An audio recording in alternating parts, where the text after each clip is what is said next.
लाल झंडा आवाज उठाती है कि अगर सरकारें बलात्कारियों के साथ खड़े होंगे तो मां बहनों की सुरक्षा के लिए हम लाल झंडे के लोग रास्ते में इकट्ठा होकर अपनी आवाज को बुलंद करेंगे।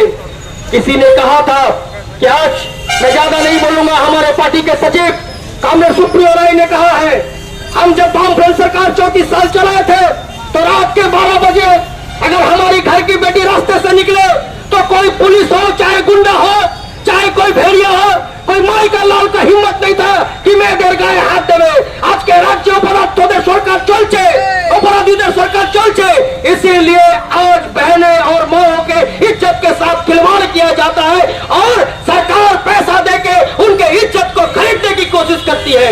इसीलिए हम स्लोगान दिए हैं, अमिया থেকে तमन्नार माँ के टाका दीते गए तृणमूल विधायक बोले टाका नहीं, चुप हो जाए। तमन्नार माँ की माँ ने उस विधायक के मुंह पर थूका है और कहा है हर माँ बिकाऊ नहीं होती है, हर बेटी की इज्जत बिकाऊ नहीं होती है और हम अपने बेटी बहनों की इज्जत से सौदा करने नहीं देंगे।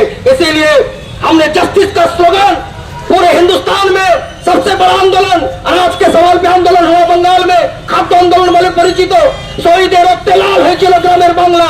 আর আজকে ঠিক এক বছর আগে একজন মেয়ের इज्जत संगे जब खिलवाड़ हो डीवाईएफआई की राज्य सचिव मीनाक्षी मुखर्जी, हमारे राज्य के भूतपूर्व मुख्यमंत्री बुद्धदेव भट्टाचार्य का सब दहन पुरा कर जब आ रहे थे तो उन्होंने गाड़ी को रोका। ये वामपंथियों का नाम भुलाने की कोशिश मत करो, ये शुभेंदु ममता का सेटिंग है, ये सीबीआई पुलिस का सेटिंग है। ममता बनर्जी सरकार स्टैंड के समर्थन करेছিলেন के आरएसएस का प्रधान मोहन भागवत आके बंगाल में बोले अभया का न्याय के सवाल पे जो कदम ममता उठाई है उसका समर्थन करता हूँ। ये सेटिंग नहीं है। जब भी कुछ होता है ममता दीदी जेल में नहीं जाती है, मोदी जी उनको आशीर्वाद देती है। हर साल पंजाबी पैजामा कुर्ता मोदी के पास पहुंचता है, मालदा का आम जाता है, কিন্তু অভয়ার জন্য বিচারে দাবিতে না মমতা না মোদি রাস্তায় নেই। রাস্তায় কারা? কৃষক, শ্রমিক, ক্ষেত মজুর, মহিলা, এসএফআই, ডিওয়াইএফআই, वामपंथी राज के रास्ताয় আছে। जब भी कुछ होता है तो मोदी जी को हम लोग बोलते हैं तो मोदी जी बोलते हैं, बिहारी में कहावत है, जरा सुतेगा चदरिया तान के, और ममता कहती है टूट जाई मोदी जी पलंग भगवान के।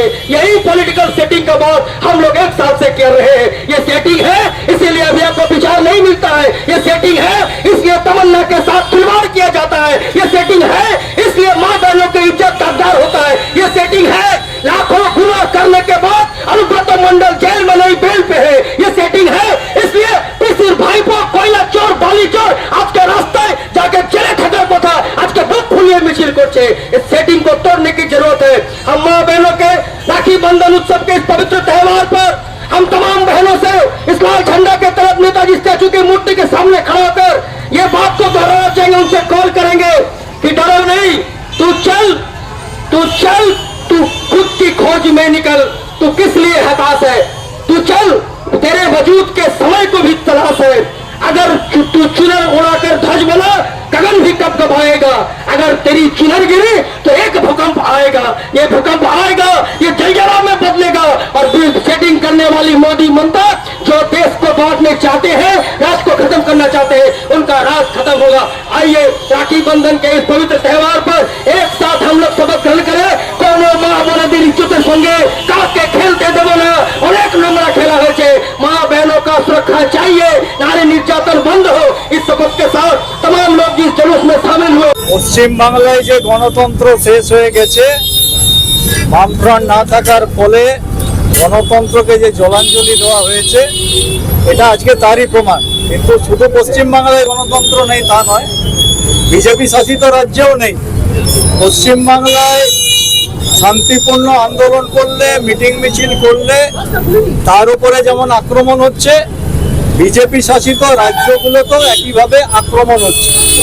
সেখানে হচ্ছে যে বাংলায় কথা বললে বাংলাদেশি বলা হচ্ছে, পুশব্যাক করা হচ্ছে, ভাগিয়ে দেওয়া হচ্ছে, পশ্চিম বাংলায় ফিরিয়ে দেওয়া যেমন হচ্ছে তেমনই হচ্ছে পশ্চিম বাংলাতে।